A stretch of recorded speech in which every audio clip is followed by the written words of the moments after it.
Good morning, good afternoon, good evening. Welcome to this program. Tonight we'd like to have a follow-up on what is happening in Mozambique. But in some of the video circulating on the social media,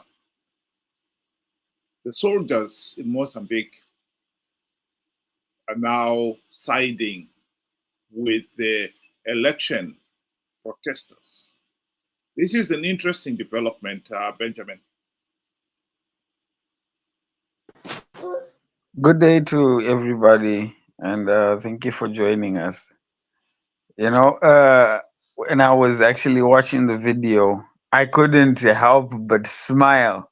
It's a beautiful sight where, regardless of the circumstances, there is that togetherness, the coming together to realize that, we are all in this mess, and it's up to us to get ourselves out of it. The soldiers and the civilians coming together, singing, chanting, the togetherness basically is a powerful message alone to show their discontent. They're not happy with the current system, and as moving forward, that voice becomes louder, be it towards SADC, the handling the issue, the constitutional court in Mozambique that is also handling the issue. This is a firm message to say, this will not end until you realize our freedoms. And I really commend the people of Mozambique and the army in particular, to stand for your people. That is your mandate when you signed up, that you will protect the citizens of that country. Well, I'll quickly play the video, just a short part, a piece of it.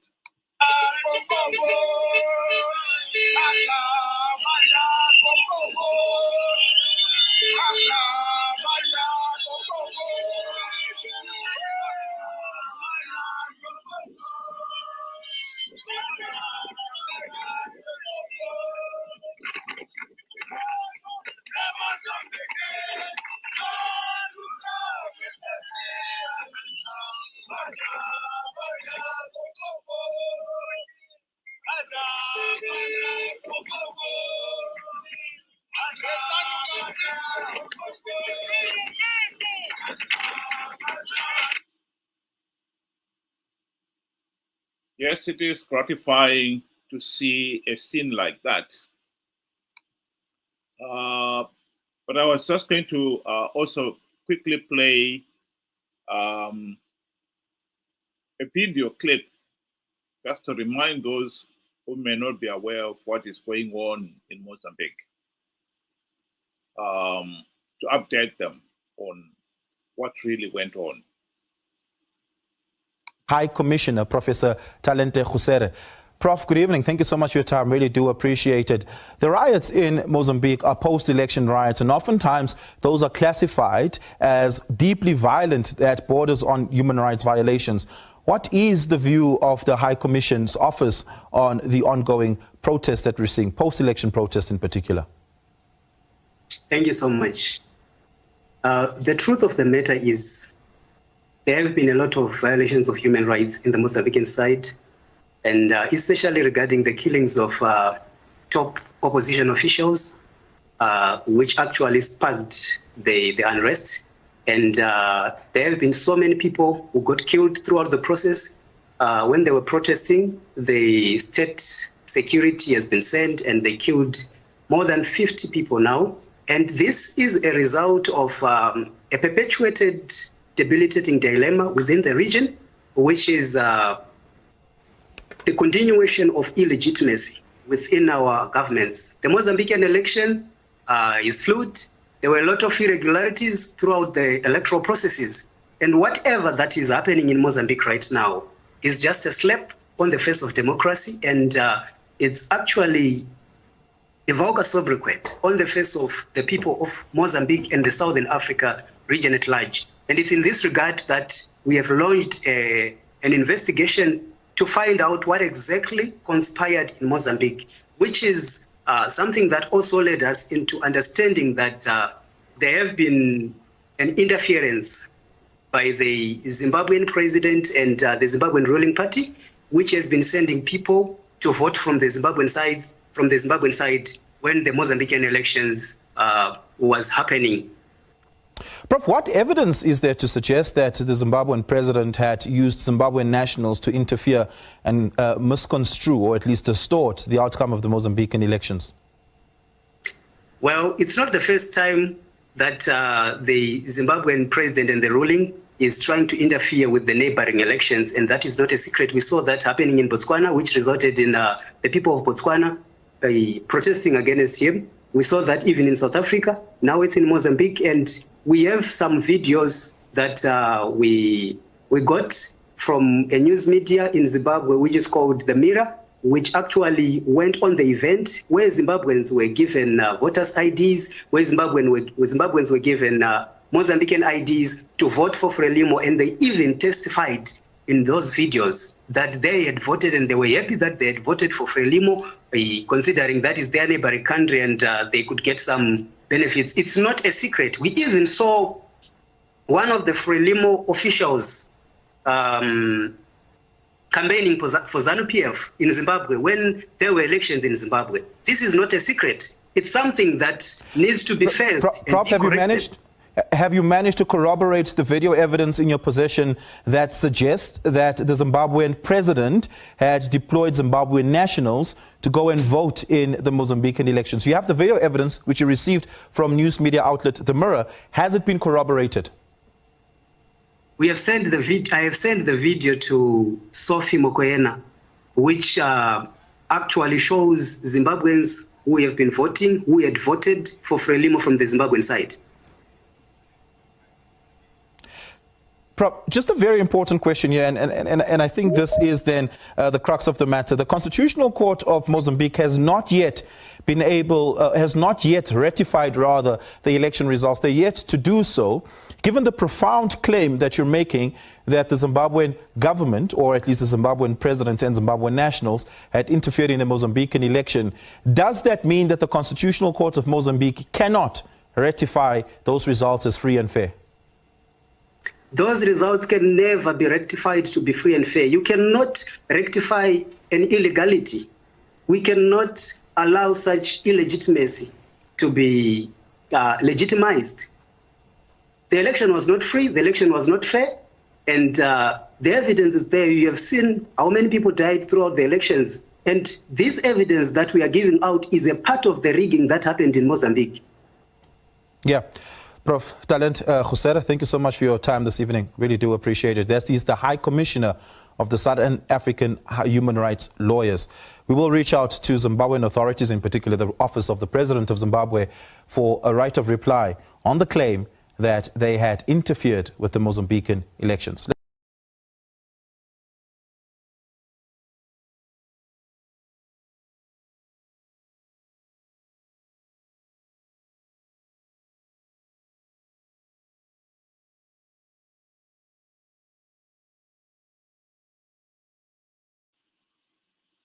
I think the question to be asked now is, I don't know whether you've got any of the latest information on the SADC summit. It was supposed to take place in Zimbabwe starting the 16th of November. That's in 2 days' time, day after tomorrow. I don't know whether you have heard anything on it, Ben.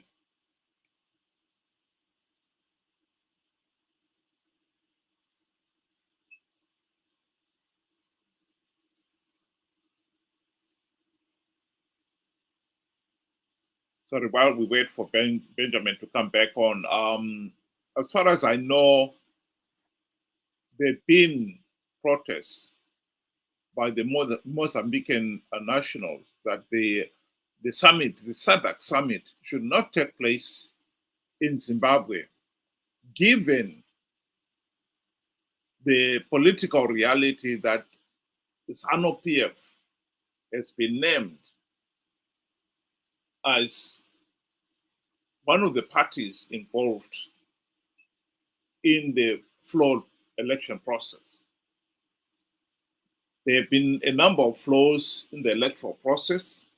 Some of them would no doubt be attributed to the Mozambican authorities themselves, but Zimbabwe has been named as one foreign nation that has been involved in the rigging of those elections.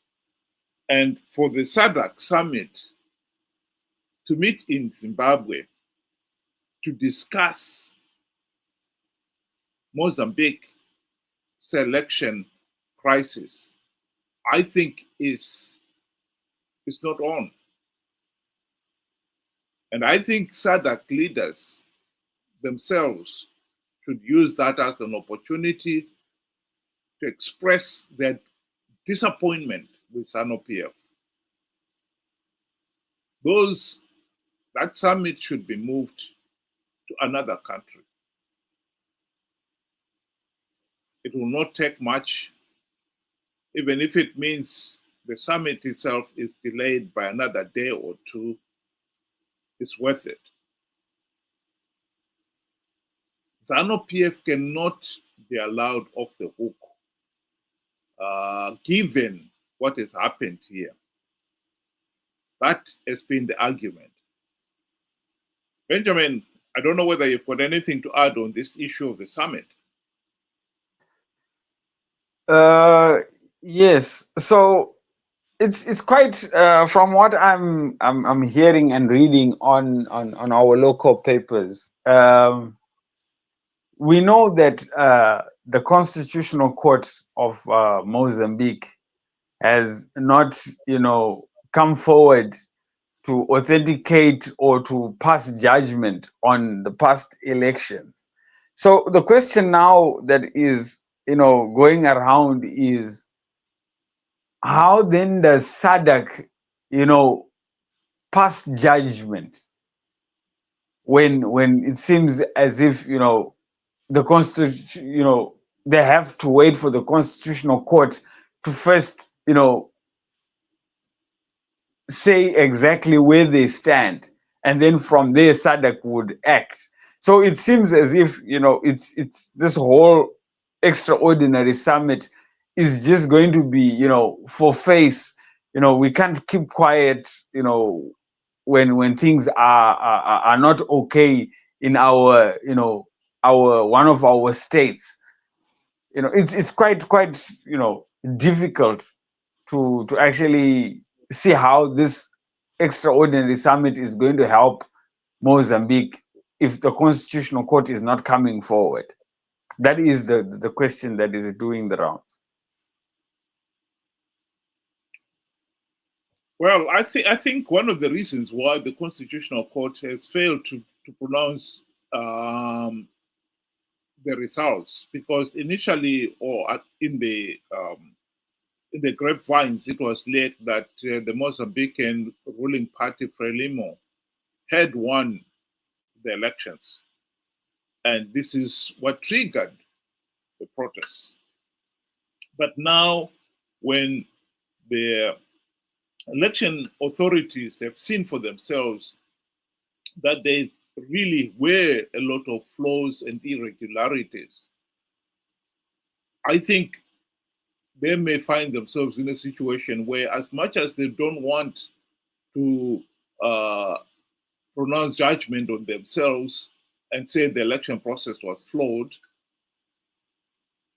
they also do not want to inflame their opposition by pronouncing a judgment in the face of the evidence that the process was flawed.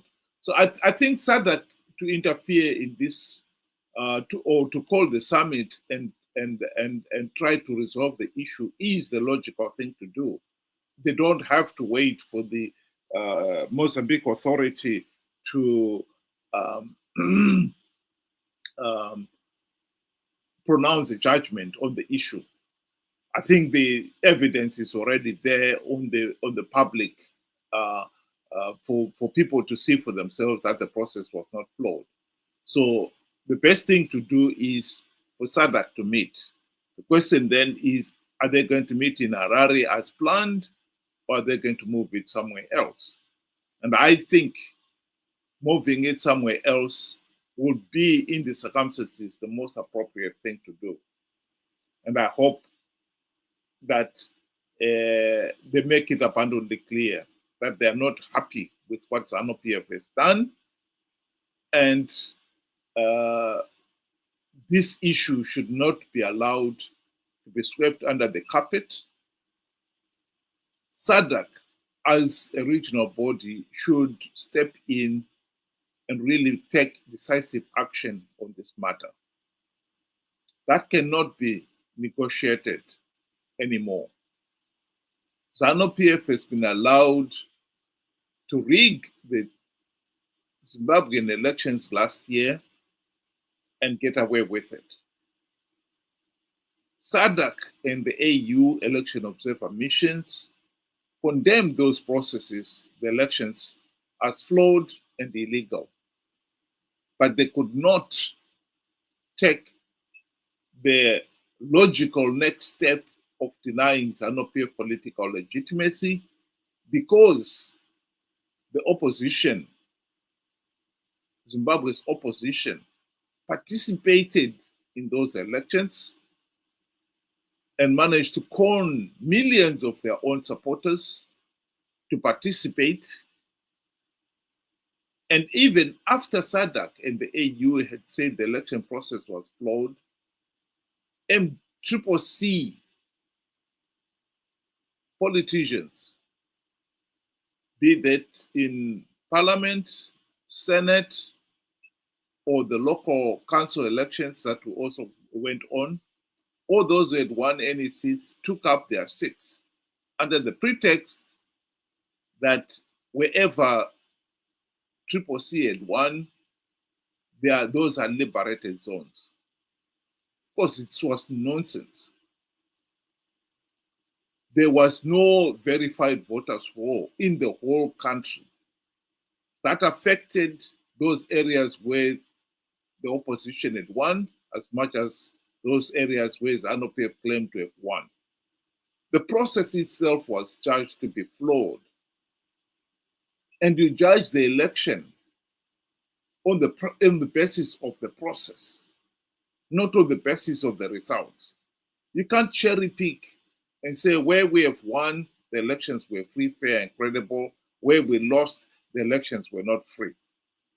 So in the circumstances when CCC leaders accepted the results as free, fair, and credible, at least in those areas where they'd won, SADC had no choice but to accept the totality of the process. And therefore, then they could not deny ZANU-PF political legitimacy. In the case of Mozambique, it's totally different. The opposition have rejected the election process. The evidence shows that the election process was flawed. The evidence shows that foreign nationals, in this case, Zimbabweans, had participated in those Mozambican elections. That cannot be right. So I really hope with this issue and with the Mozambican army, at least some of the sections we can see in this video, supporting the ordinary Mozambicans in protesting the results, that is a positive thing. I don't know whether you want to say your closing remarks there, Ben. Okay. Just before I give my closing remarks, I would like to add that the Constitutional Court of Mozambique has extended its right to give judgment, as they are currently, examining the evidence. So they will only come forward sometime early next month. So I think this, in light of this development, I don't know how SADC will proceed, because obviously there is the rule to say, you have to exhaust, legal means within your country first. And, them saying that they have received all this, irregularities, like you mentioned, they are, they are working on it and they are authenticating it, and I don't know exactly what they are doing, but they will only come forward with judgment sometime early next month, which kind of puts this extraordinary meeting ahead of the Constitutional Court, which I think they would say, let's wait and see what the law of the land says, and then we would work on that. I don't know your take on this point that I've just mentioned. Well, I think in this particular case there are merits in saying, okay, let's wait to hear what the Mozambican authorities themselves say on the issue. But also on the other end, there are also good points in saying there is no point in dragging this whole issue, because as much as one is pleased to note that the protests have died down, if they were to be reignited, you could have more people killed, more people injured, more property destroyed, and yet at the end of the day, you can only say the conclusion that we already know, based on the evidence that we have on hand, is not going to change. The process was flawed. It doesn't take, in this case here, remember the elections in Mozambique were done last month in October. It doesn't take a month to count the votes and to come to a decision. If they are trying to say that the process was not flawed, then declare the results. You've counted the votes, declare the results. If they are hesitating because they have uncovered flaws, then say so. Why are you dragging your feet? Personally, I would say the SADC, as much as they would want the country to be involved in this process, and they would consult with the Mozambican government, they would, if I was SADC, also talk them into accepting that the process is flawed. Let's deal with it, instead of just dragging the whole issue to next month. Why does it take so long to resolve an issue? It's comparable to what happened in Zimbabwe in 2008, when the ZANU-PF regime interfered with the vote counting in the March election. It went on to take another 6 weeks to count 5 million votes. And then the result, when it was declared, it was a cooked up result. That contributed to, at the end of the day, SADC saying they will not give legitimacy to ZANU-PF. So in this particular case, there is no need to drag out this whole issue. Election observers who were there, and SADC, I'm sure they had their own election observers, they must come up with their own report and recommendation. You do not need to drag out an issue like this and make the election process, the counting and the declaring of the results, take what, 2 months? It's ridiculous. But I agree, if that is what SADC or the Mozambican authorities are insisting on, and SADC have accepted it, it doesn't really matter. One way or the other, at the end of the day, this issue must be resolved. And I think it is important that it should be resolved. So go ahead, Ben. Yes, I agree with you. I would say, the calm in Mozambique currently is because, I think they are giving leeway to say, let's see or let's find out, what course of justice would be taken, by SADC, since they have come forward and they have, called for this, extraordinary meeting to discuss the best way forward for us as a country, and if SADC does not take a firm stance, to try and fix this whole mess, then I think we are probably going to have another round of fresh protests. And I would agree with what Glot is saying there, to say, it's going to be very, very, uh, all eyes are going to be on SADC, basically, because, we know ZANU PF has already congratulated, the Frelimo party for winning the elections.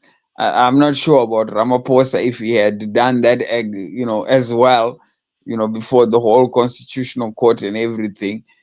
It's going to be very, very, I think this is, a defining moment for SADC. Like rightfully you said, our situation and that of Mozambique were the same. The only difference is that, Triple C members legalized the whole process by, getting sworn in and taking up seats, thereby, painting the whole, a different picture. Unlike what the Mozambicans have done, they have stood firm and they have said, this is not what we want. This is not the will of the people. And whoever won, from the opposition is not accepting whether win or defeat. That is the defining, statement there that has been made, that win or lose, liberated zones or non-liberated zones, the election process was flawed, and we are not, going to accept any result. So this here now, casts a SADC, into the limelight to say, okay, this is what has happened. This is what the people of Mozambique are saying. How are you going to act going forward? So I think,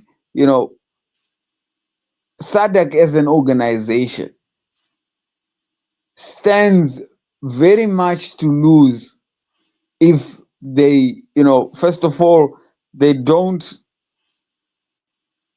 you know, stop ZANU PF from meddling in other people's affairs, other countries' affairs.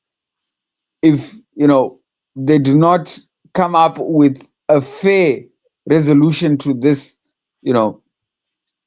Mozambican protest. Basically, we're already at the weekend. The summit is starting on Saturday, and hopefully we will be able to bring, breaking news as the situation develops each and every moment that we can.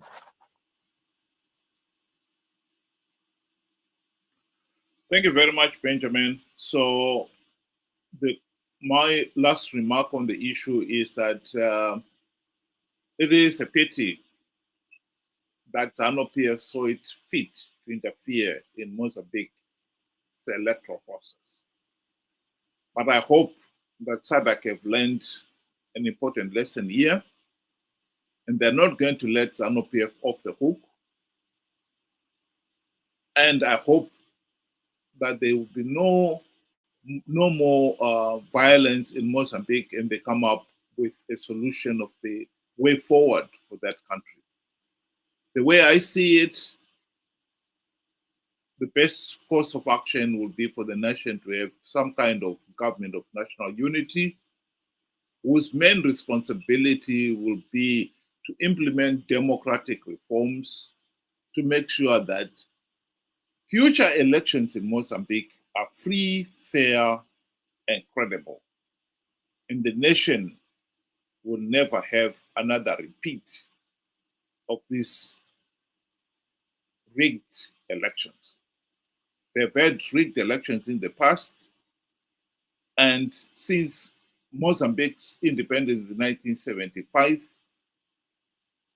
they have had elections regularly, but nonetheless, they've been disputed elections. Just like Zimbabwe has had disputed elections for the last 44 years. Let's hope Mozambique will put an end to this once and once for all. And SADC will play a positive role in helping make this come about. Thank you very much for those of you who were able to join us today. And I hope you'll be able to do it again tomorrow, 6 o'clock UK time, 8 o'clock Zimbabwean time.